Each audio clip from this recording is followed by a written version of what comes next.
Thanks so much. Hi, everyone. I'm Tina Tan. I'm the moderator of the last, but I like to think the best panel session for today. We're going to be discussing investment, and I'm joined by a panel of very esteemed investors here, different types of investors. So before I let them introduce themselves and briefly describe the sort of funds they're looking after and the type of investments that they make, we just wanted to have a feel of who's in the audience today. So are there any sort of like startups who have had fundraising experience? Put up your hand. Oh, in the minority. Or researchers who think they're working on something that could be like the next big thing and it's going to make loads of money. Yeah, that's great.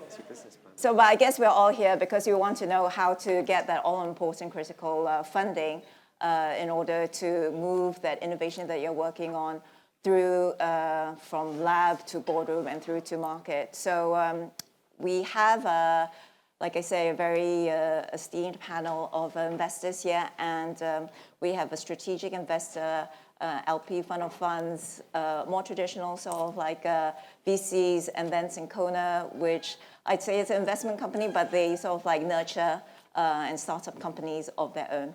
So maybe we start off with Avi. You want to sort of like talk a little bit of about what you do and how you invest? Sure, thank you. Thanks, Tina. Hi, everyone. I'm Avi Spier, and I work at Novartis in the business development licensing team. I head up UK search and evaluation for Novartis, and it's a real pleasure to be here, and I'm absolutely thrilled to see this amazing audience and participation in this event, and also the growth of this innovation district, this biohub in this area. So most of you probably know Novartis sort of decided to come here with invest with its sort of boots on the ground into this area, seeing how Imperial had set up its sort of research hub and biohub was emerging. So we decided we would like to be a part of that and to be really involved in the growth. So we have a significant number of staff members here, and I come fairly frequently to basically help spur collaborations between local scientists, innovators, entrepreneurs, companies with Novartis. And that can take the form of just an advice, a cup of coffee, chat, a collaboration, an evaluation, a funded collaboration, research collaboration, a research license deal, an acquisition of a company. So or an investment in terms of just equity investment. So we can do all of those types of activities. And we're, of course, interested in most areas across the therapeutic spectrum and most modalities as well that can help meet our unmet patient need. Great. Thanks, Avi. Russ? Hi, I'm Russ Kellings. A long time ago, I was a student here, so it's nice to be back.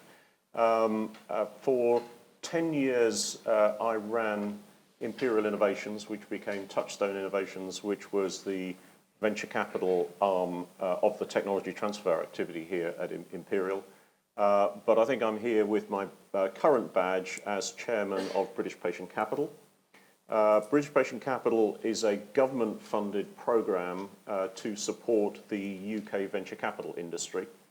And we have now around £3 billion of capital committed to the sector, mainly a fund-of-fund activity. And sorry if I'm slipping into jargon, but what that means is we invest in venture capital funds, and it's those venture capital funds that then invest in individual companies. So I have a slightly different perspective of some of the other investors here, but I haven't lost my touch because I used to be a VC myself, and look forward to contributing to the discussion. Hi, thanks, Leigh, Brody. Happy to be here. So like Russ, I have a bit of a connection with Imperial College. I did my PhD here. I went on to start a company based on my research. So spent some time in academia and spun a company out from that and spent a number of years in different levels of operations in companies. And I went on to do what I'm doing now at a VC fund. So I work at Albion Capital within the UCL Technology Fund. We're a fund that is dedicated to investing in technology coming out of UCL specifically. So I spend a lot of my time talking to academics like you in the audience, looking at what you're researching, see if this makes sense for a VC investment, and we invest in different stages and spin companies out of UCL.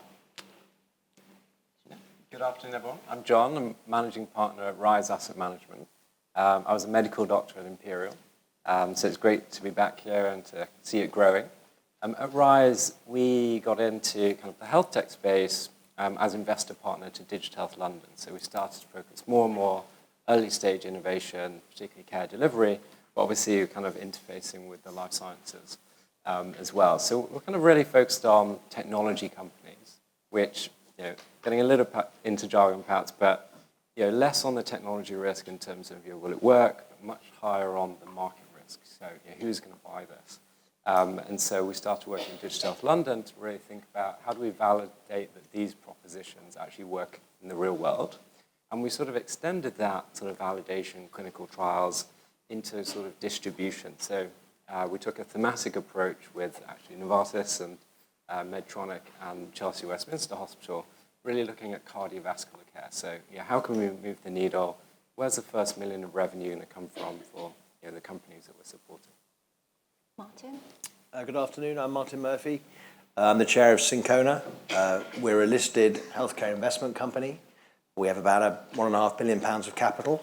I've been going for about 12 years. And what we really focus on is working with an academic with an idea. Typically, they've been working in their field for several decades, and we create a company around that idea and then look to provide capital and support to that organization as it grows. We've been very active in the cell and gene therapy space and increasingly in the small molecule and biologic space. And we've been very active in this near geography. So we have a number of companies near here, not least Quell Therapeutics, which is about 200 meters, I think it's that way, which is a company operating in the T regulatory cell space and making great progress. Thanks, Martin. So before we kick off the conversation, I just wanted to say that rather than leaving the Q&A to the end, I like my discussions, my panel sessions to be as interactive as possible. So if you have any questions, do raise your hand, in the middle of the conversation. If the panelist says something quite salient and you have a question, just raise your hand and we'll bring a mic to you.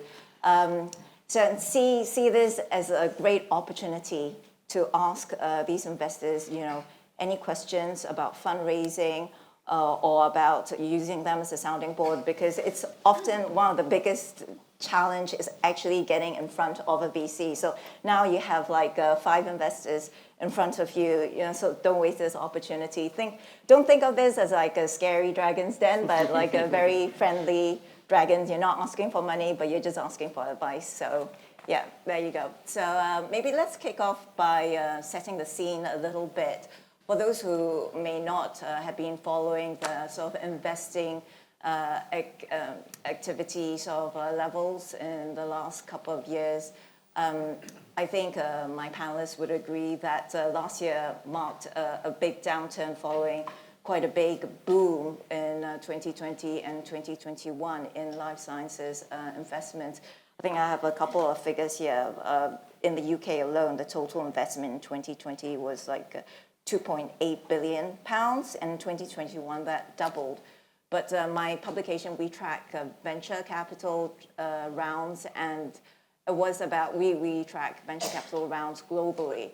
And I'd say the levels that we saw in 2022 was pretty much half of what we saw in 2021. So I don't want to start off on a bum note, but I mean, we have to recognize that there was that downturn. Did that change your sort of investment theses or your activity levels at all? Maybe I'll start off with the more traditional VCs. Leigh?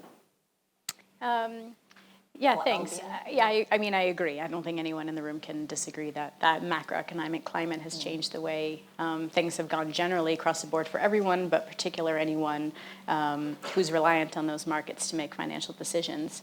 You know, in our case, because we invest so early, we're a little insulated from our own impact directly, but thinking about how we make investments, you know, we look at something and assess and say, okay, what is the exit strategy for this idea, this drug that we want to develop? Is this a spin-out company, or is this something that maybe you can license it out to a company?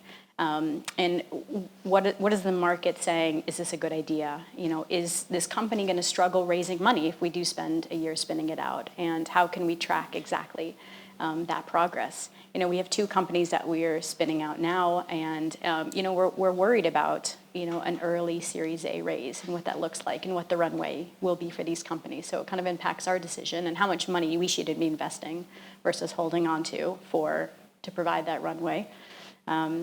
And of course, you know, we're a fund. We need to go raise money at some point too. So, you know, also thinking about it from limiting cash from our perspective internally and saying, okay, we need to go raise money. So is the market going to be tolerant of that? And how long should we last? And how should we manage our own activities as well? Oh, we have a fund of funds here. I mean, this is the perfect time to ask. Yeah, so I guess we have a different role. So British Patient Capital is funded by the UK government. And so our job is to strengthen the UK venture capital industry. And so if anything, we are trying to be counter-cyclical, because we know that the venture capital industry goes through cycles, and it goes through peaks and it goes through troughs. And our job is to try and keep capital flowing to companies during the troughs. Now, of course, that's great in theory, but in practice, it's harder, as we've just heard, for the venture capital funds to raise new funds if there aren't other investors, other limited partners committing capital at the same time. And so as much as we want to keep a steady supply of capital to the sector, we can't do it single-handedly. And human behaviour is such that in these funds, they will try and keep their powder dry, reserve capital for their own portfolios, and be a little more risk-averse of the new companies at this point in the cycle. So I think we have a responsibility to try and keep the capital flowing and trying to keep some consistency in the market. How is it looking for UK life sciences companies in 2023? You know, the venture funds themselves are still sitting on reasonable amounts of capital, so capital is available. The one thing that we are acutely aware of is that the UK is more reliant on overseas investors than, say, the US market is. So in the US, something like 90% of capital to funds is supplied domestically, whereas in the UK, it's less than 50%, something like 46%. And our fear is that in downturns, overseas investors will retrench as well. And so that has a double whammy of supply of capital to the UK. So again, I don't want to be doom and gloom, but you know, realistically, these are tougher times for companies to raise capital than it was 12 months ago. But these things go in cycles, and so the good times will come back. Okay. We'll come back to that. We'll discuss about things like, you know, how even though, you know, these are challenging times, what it is that investors are still looking for, because obviously if you have a good investment proposition, you'll always be able to get that capital. John, I know you you focus on digital health, which is a really, really hot area in terms of investment. My publication covers digital health, and we've seen how, you know, the big boom was actually helped by all that money going into any company that has the word AI in their presentation, in their slide deck, right? So did you feel that downturn as much last year as, say, other segments within the life sciences? Yes, I think that's really interesting. So if I had to sort of summarize, we've kind of moved from this investing in high growth, you know, kind of deferred revenue type world. However, there was a lot of excitement, as you say, in 2021, because, you know, there was a lot of kind of health tech companies sort of got involved in the COVID response to COVID. So it was so-called kind of COVID revenues. And so, you got a lot of investors looking at companies saying, okay, these revenues are actually quite attractive. There's quite interesting growth here. And for us, the companies that we were supporting, they had a role in supporting COVID, but they weren't reliant on COVID revenues. So as the response to COVID started to die down, they weren't as affected as perhaps they could have been if the entire company proposition was centered around COVID. So I'd say kind of COVID was an interesting thing for the sector because it brought revenues in, it brought a lot more investors in that were sort of more traditional tech type investors. And I think really going ahead, it really sort of illustrates it's quite important to think about where are future revenues going to come from in the case of health tech companies. That's why we work a lot with corporates because we're kind of saying, okay, what do the existing products look like? And how do digital and health tech products kind of augment that? Because yes, there might be sort of tightening of R&D budgets, but there is still the necessity to innovate and to look for kind of a digital strategy, so to speak, for existing products that are out there in the market. So that's been our approach in sort of how we think about partnerships. Mm-hmm. And Avi, as a strategic investor, have you changed, or did Novartis' sort of focus change in the last year or so, or adapted to what the market demands have been? Yeah, so I think from our perspective, what was going on in the VC world and in valuations with biotech companies, it's a little bit like the tide. If the tide's up, all the boats are up, and if you want to buy one of those boats, you've got to pay more for it, basically, from our perspective. If the tide's down, it's a bit more value for us. But in terms of our need to access and license innovation from the biotech community, that need is sort of always there. And when we see data come off clinical trials or preclinical experiments, that to us is the most meaningful thing. And if it's at the high tide, we still have to buy that because if we don't, our competitor will potentially. And when we decide to acquire technology to bring in-house, it's because we feel it's the right time to do that, where we can have the most impact on moving it forward through clinical trial and really take it to society, basically. So irrespective of what the venture capital community and the valuations are doing, and our business kind of stays fairly solid, we just might have to pay more or pay less. So and the other thing is that we notice is that when it's the stock market that really drives a lot of challenges for us to access innovation, because at the time, during sort of COVID period, I guess, 2021, 22, when the stock market was very bullish and companies could just go out really easily, it seemed. A common refrain to us when we come in and try and do a deal with a company is, well, we could do a deal with you, Novartis or whoever, but we could also just go public. So, that's a viable option to them and could be really economically attractive as well. So we had an extra sort of competition to acquire that innovation. So that was something that really impacted how we did business. But we still kept trying, basically. Okay. And just to, again, in the scene settings of like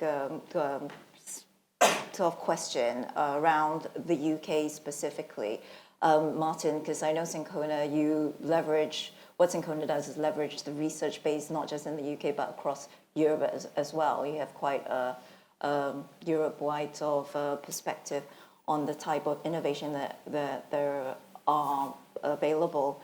How do you think the UK compares to other European countries, and what is it that makes it so more attractive or not to investors to invest in a UK startup, life sciences startup? Well, there's lots of technology in Europe, and historically, Europe has not built the number of large companies that it should have done if you normalize for the size and quality of that research base. And that's why that is quite a complex question. It's not to do with the quality of the basic research, actually. I think that's pretty clear. There's some quite deep cultural factors. There's definitely some capital factors. There's some historical precedent factors. And there's clearly some management pool factors. I'm sure this group could figure out other things as well. And different companies have different combinations of that. What you know in the UK is that you've got a truly world-class centre for basic innovation in the life sciences. In the world today, there are 3 great clusters of globally competitive life science innovation. One is the UK, one is Boston, one is San Francisco. Of course, there's islands of excellence outside that, but they are the clusters. And if you're in the investment business, you're in the harvesting business. And what you want to go is you want to harvest in the fields that have got the richest crops. So the UK is a great place for that. With respect to these questions around sort of the cycle and where we are, I'd encourage everyone, you just got to play the long game, really. Because, if you want to do something important with an innovation that comes off the bench, if you're going to be honest with yourself, it's going to take you 10 to 15 years is what it's going to take you. You might get lucky, but it is going to take you 10 to 15 years if you start at the beginning. And what you know before you start is that you will be in a cycle. I've been investing for, I think, almost 25 years. This is my 3rd cycle now, right? And so you're in a cycle. And when you're in the bottom of the cycle, it always feels like it's never going to end. And actually, it's never as bad as you think it is. Actually, the corollary, which you should also remember, is when you're at the top of the cycle and it feels gangbusters, it actually isn't as good as you think it is. And I think that's the message, really, which is focus on businesses that you think are really doing something important. And then the lesson of history teaches you, actually, businesses that don't deserve capital don't get capital. They get cleaned out in the cycle. And that's right. They should get cleaned out. And they make a lot of noise, actually, a disproportionate amount of noise, but they shouldn't be there. What you do find is businesses that are doing something important will find capital. The investors who invested along the way may not get the returns they liked, because the price at which that capital is available may not be as good as it would be in the good times. But good businesses raise capital. And that's the message for the UK, really. We've got exceptional starting substrate here. We've never had a better precedent for building these businesses. They're actually, by long-run historical averages, there's more capital than there has been in the UK historically. Still not enough. But actually, great businesses can still be built. And Russ, I remember from 3i days, the lesson I took was sometimes the very best vintages were in those investments that were made in the tough years. And so right now, I'll tell you what I think, we're trying to get money out the door because we think this is a great time to invest. It's interesting you say that, those that are doing something important will pull through, but often, having covered this beat for quite a long time now, I have to say sometimes, my heart breaks if one of my pet companies just fall by the wayside simply because they can't get enough money. And it's not because the innovation or the product that they're doing isn't good enough or there isn't a market demand for it. They just simply can't. There's just so much competition. They can't find the technology, the investment to see their technology through. There's this famous for what they talk about, the valley of death. You manage to get it through to proof of concept. You say 10 to 15 years. That's a very long time. It's true, but there is that important sort of valley of death that they need to bridge. I think this is when we, let's talk a bit about the nitty gritty, some practical tips. How do companies bridge that valley of death? How do they get past that point where they can take their, I don't know, in pharma, it could be phase 2, is that what it is? Devices, I'm a more medical device girl. So it would be around that, a phase 2, phase 3 clinical trial sort of time where they need to get the pivotal trial data good, and then after that they get their regulatory approval and then into market. So how did that valley of death, how did they bridge it? I don't know who wants to take that. Maybe we'll Martin, since you ended that comment, you can look. I think so. I sort of disagree with the president. Honestly, a great business that's well led. I've never seen one of those businesses not raise money. But see, how do you define a great business? Of course, then the question is, which is your question. Yeah. And those are businesses that have defined the product proposition, have a sensible plan that can get there, and a management team that's credible to execute. Those are super simple things to say. They're hard to deliver. But if you deliver those things, those businesses, in my experience, raise capital. What changes in the cycle is the price and the quantum of capital they can raise, but they find a way through. And so the answer is you can't be developing a business today that's a high science business, build it and they will come and we'll figure out what to do with it. Those days are gone.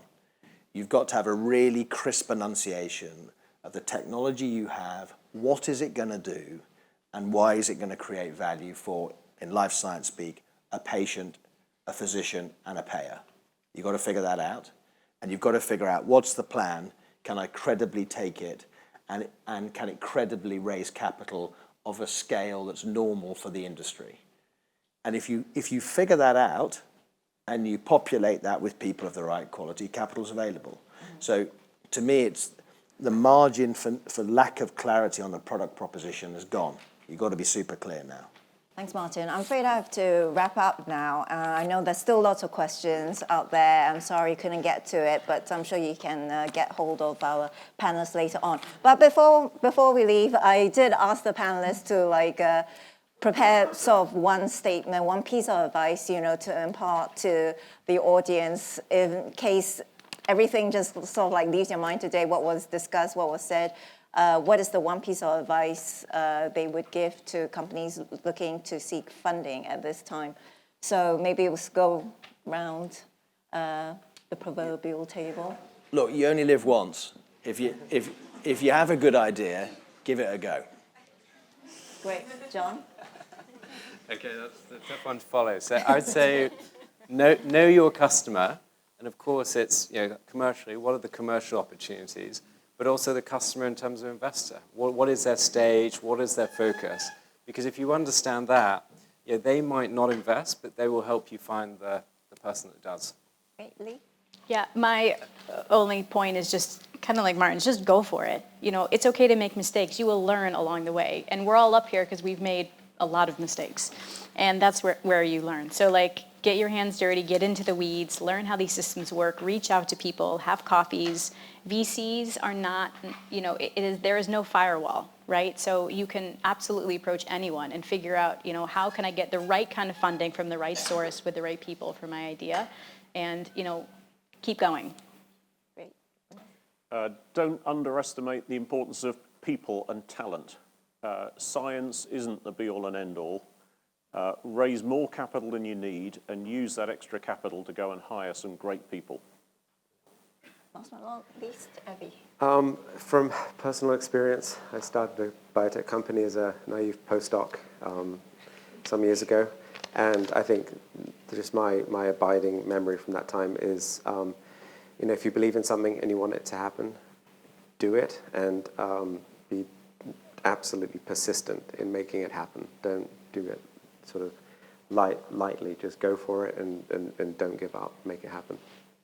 Great. And with that, I'd like to thank the panel and thank you very much to the audience as well.